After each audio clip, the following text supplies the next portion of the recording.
The only thing left is the final walkthrough. Want me to do that? Hell no! I didn't spend all these years building PDI so that punk kids like you could have all the fun. Donovan grinned, not having expected any other answer. The last sweep through a structure on the verge of demolition had a special kind of excitement, and Sam pulled rank shamelessly to do the job whenever he could. No way would he let his right-hand man take his place, even on a night that could freeze fur off a bear.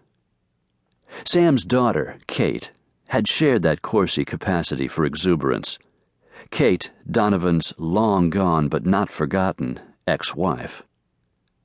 Sam knocked back the last of his own coffee, his gaze on the dark hulk of the Jefferson Arms, silhouetted against the lights of Washington, D.C.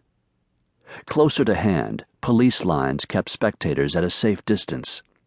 Because of the early hour and the bitterly cold January weather, not many people had come to watch the implosion.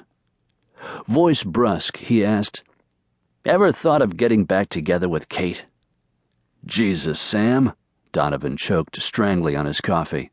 "What the hell put that in your head? It's been 10 years since Kate and I split up, and as far as I know, she hasn't set foot in Maryland since." Sam shrugged, his gaze still on the Jefferson Arms. "Yeah, but neither of you has shown any signs of hooking up with anyone else. You married too young, but there was something damn good between you. Besides, Julia'd liked some grandkids to spoil." Donovan winced as the conversation moved onto dangerous ground. "You're right that we were too young, but even assuming that Kate was interested, and frankly, I think she'd see me in hell first, there is the small matter of her living in San Francisco, not exactly dating distance. Things change."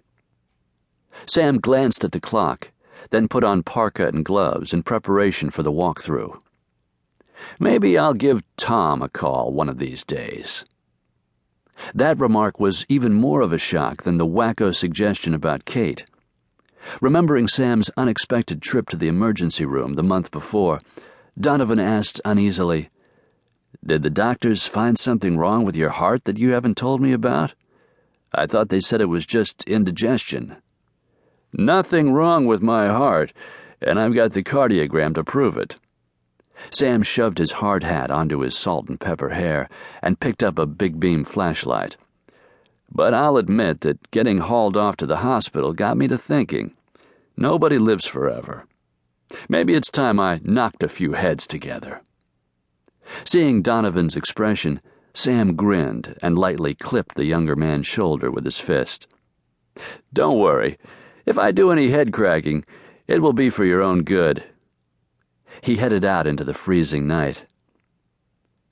Wondering what the hell that had been about, Donovan did radio checks with the other members of the team. A perfect shot didn't happen by accident, and PDI's flawless safety record was a result of painstaking care at every stage of a job. This implosion was pretty routine, if there was ever anything routine about reducing a massive building to ruins in a handful of seconds. Soon the structure would be swept away, not with a whimper, but an almighty bang. Then something better would rise. A moving beam of light marked Sam's progress through the Jefferson Arms. Inside the echoing structure, he was meticulously checking the explosive charges, the wiring, and even the flour the crew had scattered in the stairwells to reveal if a homeless person or animal had taken refuge in the building. 20 minutes until demolition. Restless with the adrenaline of an impending shot, Donovan picked up the microphone of the radio base station again. "How's it going, Sam?" "Everything's fine," his boss boomed. "This dump might have been a lousy place to live, but it's going to make a great pile of rubble. I'll be out in 10 minutes. Donovan was about to switch off the mic when Sam muttered, "That's odd." "What have you found?" "Not sure. Just a second." Suddenly, the quiet of the night shattered. A series of explosions ripped through the Jefferson Arms, engulfing the building in thunder and flame. Walls pitched inward, and the structure majestically collapsed as gritty clouds of dust spewed in all directions. "Sam! Sam!" Donovan shouted in horror, instinctively hurling himself out the door of the trailer. But it was too late.